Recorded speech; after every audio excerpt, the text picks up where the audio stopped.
Isang magandang hapon na naman sa atin mga ka-chicken. Dito tayo ngayon na naman tayo sa ating munting chicken farm. Ngayon po pag-usapan natin is bakit Uluwano or Basilan na manok ang pinili kong alagaan. Napansin ko kasi sa mga Uluwano or Basilan guys na manok, malalaki sila at hindi sila sakitin. At saka malaman sila. Kung kakapain mo sila, muscle yung katawan nila. Titingnan mo parang maliit, pero pag kinapa mo, malaki pala. Unlike sa mga heritage chicken, minsan pag sa tingin mo ang laki, pero pag kinapa mo ang liit pala. Hindi naman sa maliit, pero minsan hindi siya ganun kalaki pag kinapa mo siya. Maganda din kasi siya guys pang upgrade sa mga Bisayang manok, yung tawag sa amin Bisayang manok, yung mga maliliit. Siguro tawag niyan sa Manila is manok Tagalog or kaya darag. Ito siya guys, yung inahin natin na native. So yung mga sisiyo niya guys, anak na to ng Uluwano natin na pula. As you can see guys, nag-upgrade na talaga sila. Yan malalaki yung mga paa. Yan, pure Bisayang manok yan. May tahid pa. Yan, 8 piraso ko yan sila guys. Yan ang tatakaw.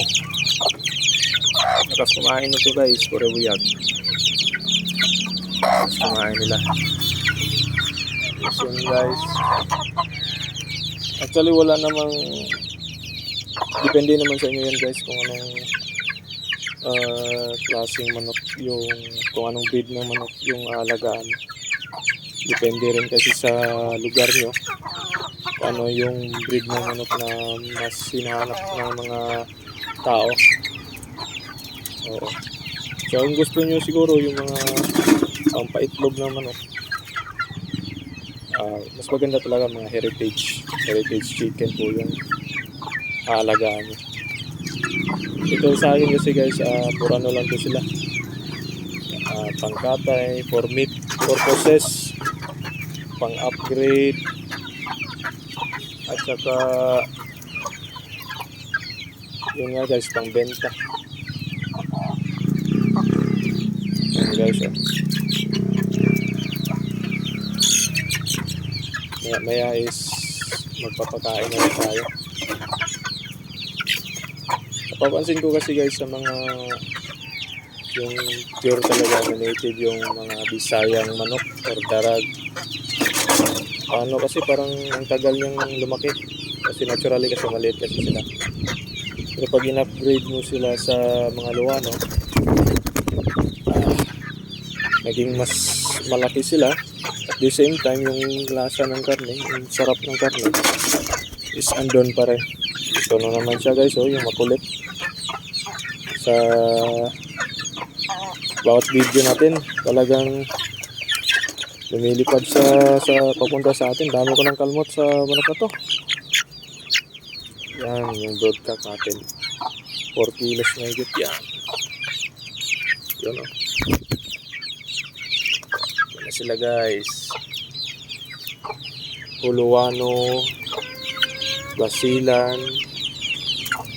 Yan guys, yung iba titingnan nyo, wala pang balahibo.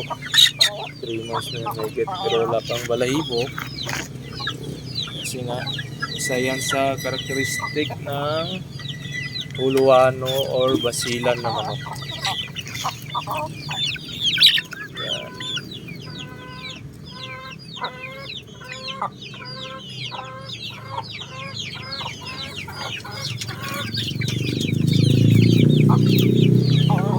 So guys, balang araw gagawin natin itong mga broadhead.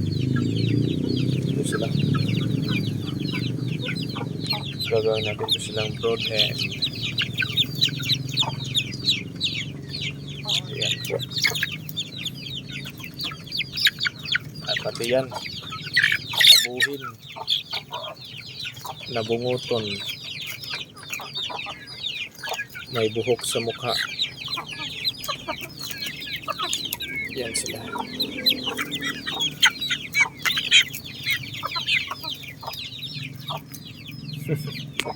Ayan guys, tinutuka na yung camera natin.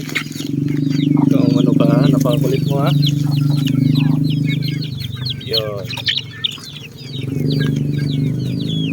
So yun lang muna sa ngayon mga ka-chicken. Maraming salamat sa panonood.